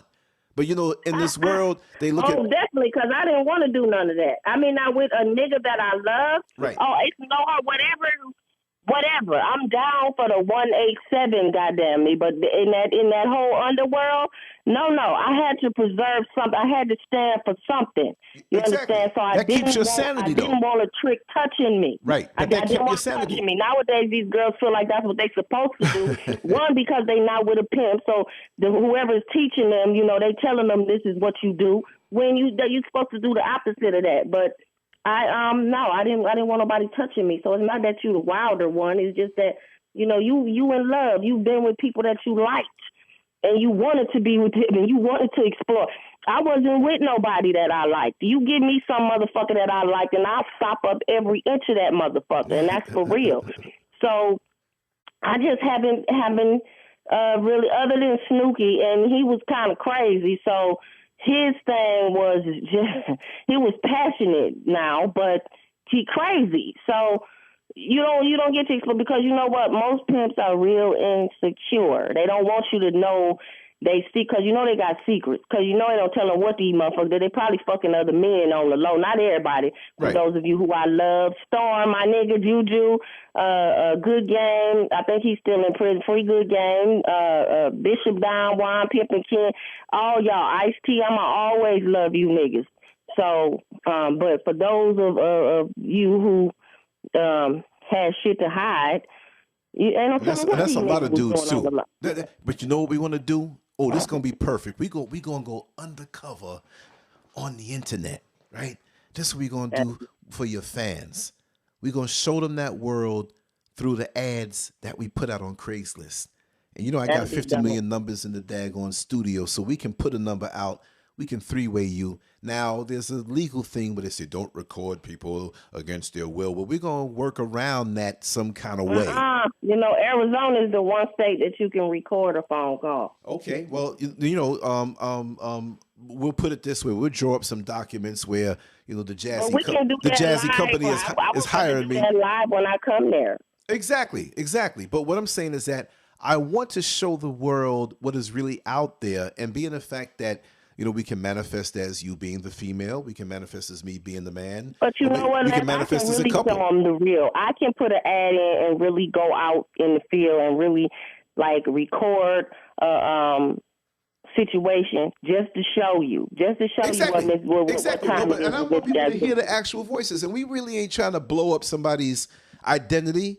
We're not on that. It's the situation. We said that you would just hear their voices. You would just just to hear the real of what these people come with, because you know it and I know it, but most people don't understand it, or they'll think I heard about that, but nah, I see it. And let me tell you something. When I'm out there in the street driving that bus, I can look at a person, and I'm not saying I'm some Superman, but you can do the same thing too. And we never talked about this. I already know. You know how to. You can look at somebody and be like, I pretty much know what they into. Don't you know how to do that? Well, I ain't gonna say I know what. No, not the exact thing, but what's in them. Like, okay, you can tell. Like me, I could look at a woman. I can tell there's some shit with them. I can. Oh no, but that's straight hood anyway. When you come, I'm not saying just the hood. But when you have those abilities, that's like coming from the planet Krypton, where you weren't shit, but you come to Earth, now you got powers and abilities. Well, those of us who come out of inner city, urban, whatever, or have that influence, because I was raised middle class, but I hung out with folks who are in the super hood. So I got those abilities. I was middle class. Yeah. So I can go high class, low class, middle, whichever. Right. So that's makes what we do online on the radio even more spectacular. But what I'm saying is that I can look at a woman, and I'm not sitting here, I'm going to look at you and tell what. And I would say I was 95% on the money. And the more I spent time around her, just normally, I'm like, I kind of know what you like. I kind of know it. It's just something you know. It's like Floyd Mayweather. He said once he touches the fighter with one jab or one punch, once he touches it, it's like he knows the man's rhythm and knows what to do to counteract what he's coming with, and he got him beat already. Well, I'm just saying that from my experiences. I'm not saying, oh, I'm that good. No, I'm not saying that. I'm just saying that it's an instinctive thing. It's like when I put pen and pencil to paper, it's not like I'm getting it out of a book. It's a feel when you stroke it like, okay, I'm going to shade it this way. And it's just a feel. Well, it's a spiritual thing, right? And you can pick up, it's something unseen that you can pick up. You know, even when somebody's acting prim and proper, and no, I am not like that. I'm not out there. And you know, as a man, you are undercover freak. I know you, and I know exactly what some people you know, some women, and just like you would know men, but some women you know, you look at them, you're like, okay, you want to go gentle on her, and she's more romantic. And some just want to be submissive. Get on your knees and grab their head. Come here, put this in your mouth. They love that, some of them. Other ones are just the whole range. And you got to be able to go there. You understand? But after so many years on this earth and you know human nature anyway, it's an intuitive thing. So I don't look at the surface. I look right into your soul. I'll read you like a cheap novel. I'm not saying I'm always good. People throw up smoke screens.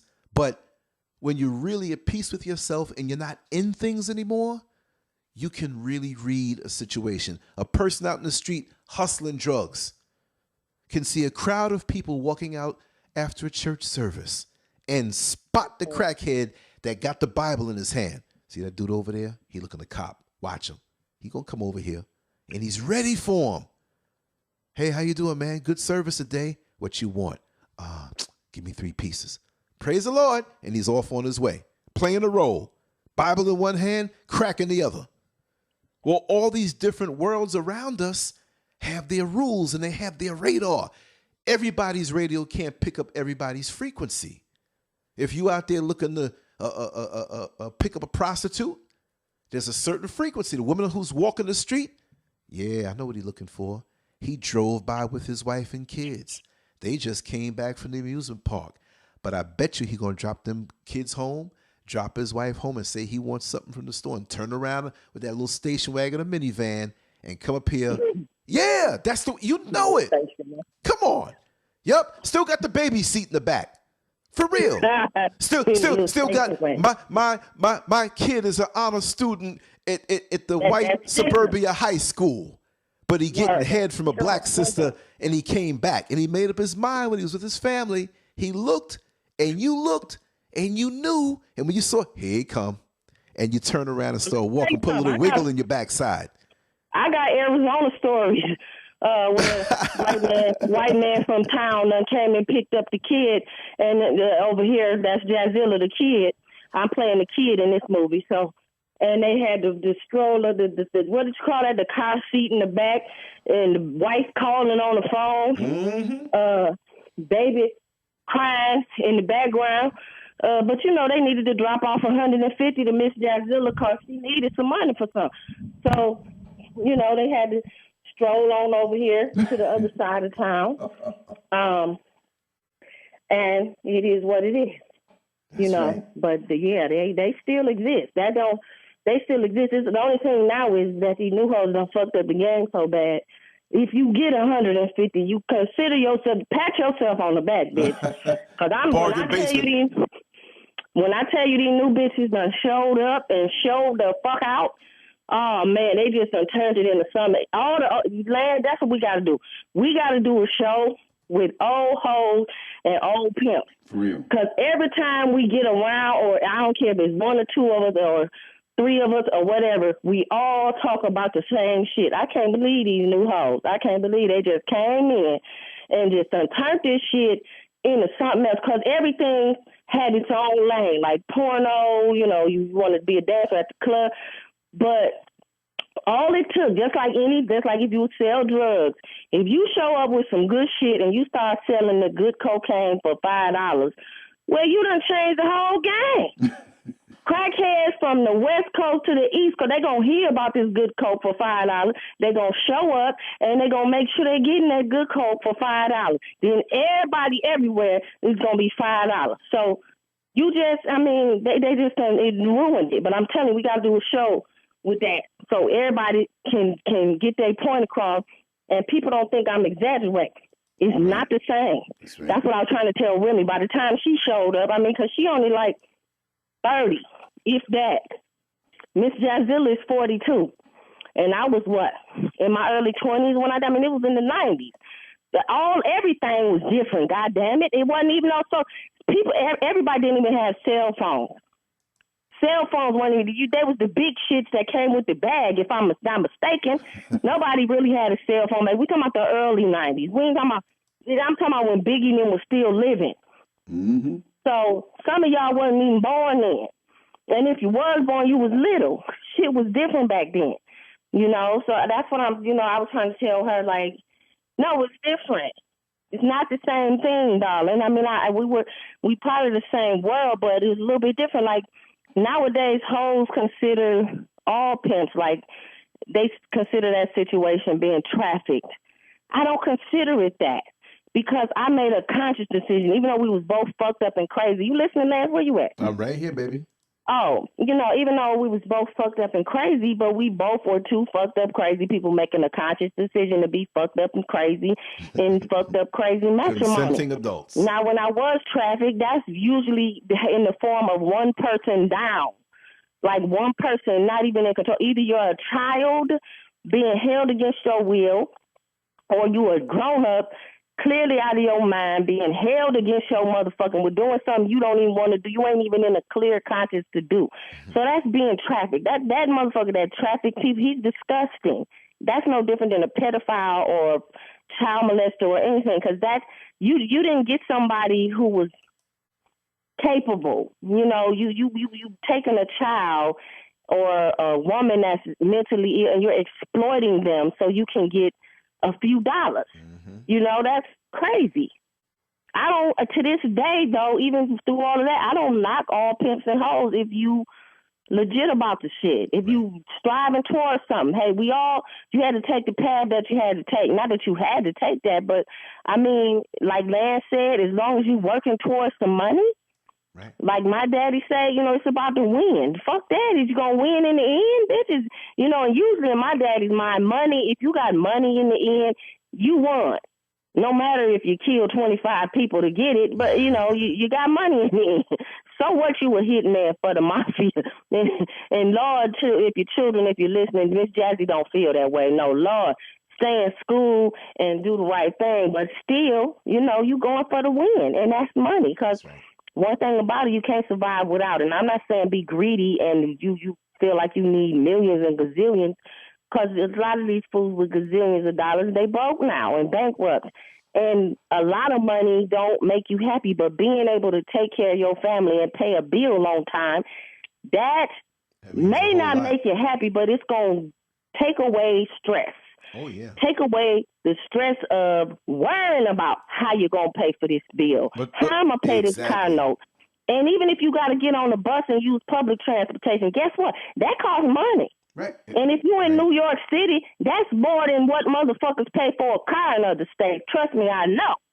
Just to get to Manhattan and get to work every day was $30 a day for me. Mm-hmm. You know, you got to get. We talking about the Long Island Railroad, baby. I wasn't on the $4, and I don't even think they $4 no more. They go up every year. Mm-hmm. So you spending a lot of money, and if you're driving to work, oh shit, you going to Manhattan, bitch. You got to pay tolls. You got to fucking pay for parking. And if you find some free parking, because they do occasionally have spots where you can park, it's either free or cheap. But trust me, you going to walk 2 miles. You tell me where, because it's damn near impossible when I was a few places, but you had to walk far. Oh, back then, yeah, back then. But no, this wasn't back then. This was like 2013. Oh, okay. Because I was working in Manhattan and I was going to school at Empire on 34th Street. You still had to when we were parked, but you had to walk far. Mm. like you don't get the good. You ain't nothing close to wherever you at. You're not gonna pay a lot for. I mean, we still had to pay, but it wasn't that much. It wasn't like it was like $25. Yeah. And they don't have too many of them. You know, you won't pay because you got to pay for a certain amount of time. So they don't have too many of them. It's like you're gonna pay. You know, but I'm just saying, you want to be at a position in life where you can take care of your family and not really worry about nothing. And you don't want to beg for it. Because let me tell you something, people that's getting welfare, any of that money from the state and all of that shit. Now, if you did, sometimes we all need help. But if you're depending and living off of that, you're not taking care of your family. But I do find that these welfare recipients is the least worried, ain't they, Lance? For real. They walk Carefree. around like they don't have a care. Carefree like sugarless gum. They just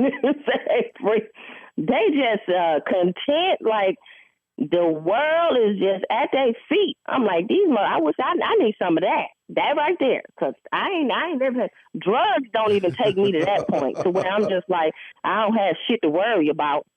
I'm still worried even while I'm high, so I don't know. They like that though, for real.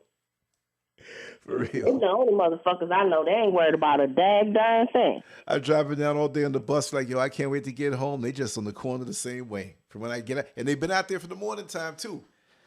I start in the afternoon and I stop, you know, before midnight or whatever have you. They out there all day long. Just, crack it up. Like every day look like Sunday. Every day Sunday. For real. Like any given Sunday, every day look like Sunday. Oh, what's up, Willie Beeman? I love any given Sunday. Dude came up to me. Well, he yelled at the bus, but I thought he was getting on the bus. I opened the door. He said, "Hey, man, don't you feel like an ass got to come out here and work every day? I don't do shit." I was like, yo, he got a point. Yes, he did. He was happy being a bum. And he probably was living good over there, living with somebody. Mm-hmm. Up under a tree. He living under a tree. Hell yeah. Shut up. Up under a tree. Happy as can be. You got a mortgage in a big house, right? How you know you're going to keep that bitch? Every day he was taunting me with stuff. What? Yeah. That ain't yours. Miss a payment, nigga, you going to be out here with me. That's what he said. Miss a payment, you going to be out here with me. You're going to be at work with a wrinkly, funky uniform. Well, you should come down here because that's all. Everybody live outside. They're like, all right, well, they going to repo your car. You're going to see the next nigga driving it. He said that? Yeah, he said it. I was like, yo, that's hilarious. No, he didn't. You got me funked up. For real. Had me messed up. He said that under his tree. Yeah. For real. It was a chicken spot across the street, whatever. I eat good. I ain't got no health insurance. I go and get my stuff done free because you know what? They take something out your check every month, take care of me. I was like, look at this. That must be how everybody in Phoenix feels. For real. I see him coming. And it's always somebody on that bus stop, so I got to stop, and here he come. If the bus stop is empty, I would keep going. But that one, it's like he paid people to be like, you make sure to be here so I could. Then last week he came, hey, man. I try to keep my face straight. Hey, man. I look like, what the hell? He must have ran out of things to say. I'm out on the corner, right? But I'm pimping you. And then when he sees my bus coming by, he waves at it and you know how you put the thumb over the fingers and rub it like money? Thank you. I'm like, shoot. Oh, man, he must actually be from Arizona. Because these niggas be making YouTube videos talking about thank you, government, for food stamps. Oh, no. I got a video. I downloaded it because people think I'm lying, and I'm going to put that shit on my Instagram. D-Ho show is. D-Ho talking about some thank you for food stamps. Thank you, government. I'm putting it up there because I want people to see this, how sad it is. You thanking the government, you raggedy bitch. Talking about you a bad bitch. You a bad bitch food stamp balling. What bad bitch is that, ho? I'm going to put it up there tonight. Show it. You just gave me an idea. Oh, I'm not doubting you. No, I know you ain't doubting me, but I'm sure it's people that don't believe it. But I'm going to put it on up there, see, and I had to record it from another phone because I'm that dumb, man, that I don't know how to fucking I don't know how to download, upload it, and put it to Instagram, and I don't know. Fuck it. I'm going to record it, and I'm going to get them up there some kind of way. And I just wanted to say, make one little point, and give my closing statement, because a bitch need to get in the shower, and in my Plows voice, I need to wash this pussy.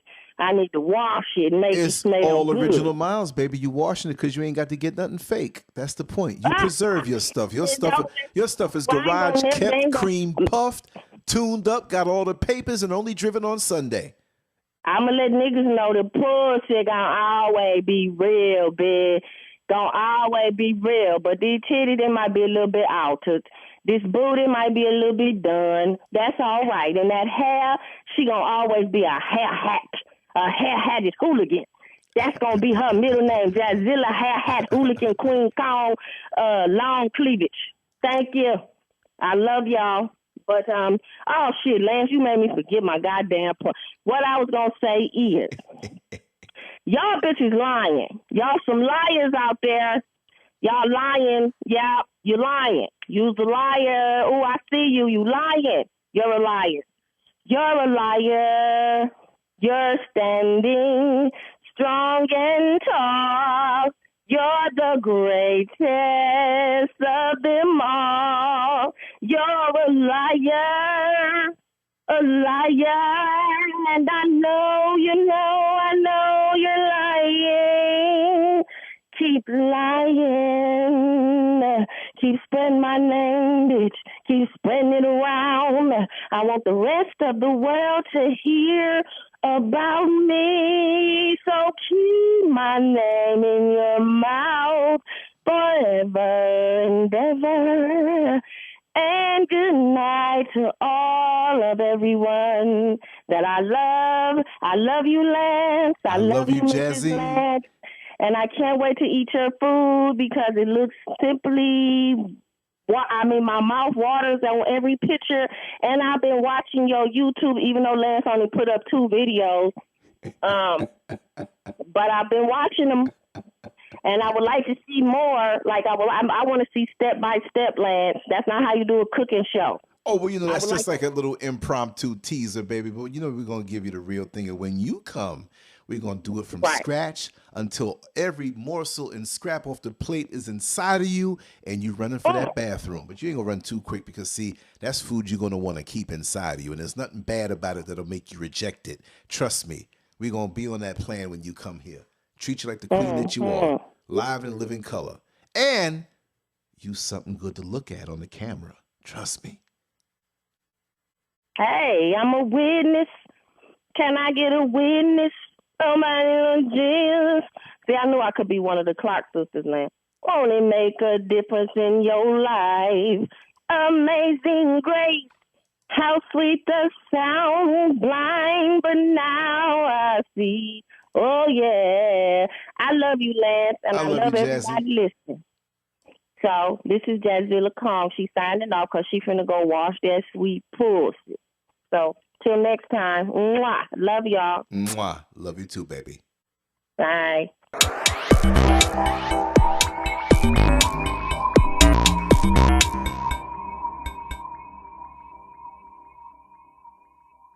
Make sure to check out the boldest blog at lancescurv.com and follow Scurv on Twitter, Facebook, and YouTube under Lance Scurv.